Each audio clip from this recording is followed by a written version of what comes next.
Guys देखो यार, ये जो सामने आप बैक शूट देख रहे हो भाई, क्या बेहतरीन दिख रही है ना। अब भाई मेरे कहने का मतलब है ये बंदा पक्का प्रो होगा। इसके साथ मेरी फाइट होती है भाई, उससे पहले आप मेरी इवेंट की फाइट चेक करो।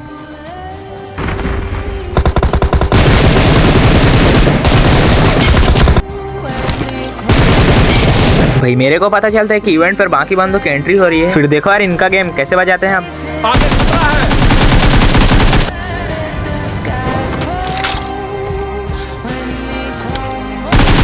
भाई बंदा मेरे से डर के भाग रहा था, इसलिए इसको नॉक कर फिनिश किया और फिर तभी। अब भाई इवेंट पर तो फ्री का रिकॉल लेकर जाना ही था और उसके लिए बंदों का पेटी बनाना भी जरूरी था। फिर देखो यार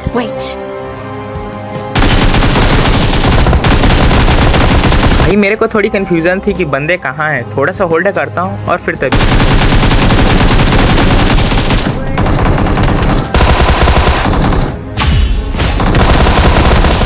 Awesome.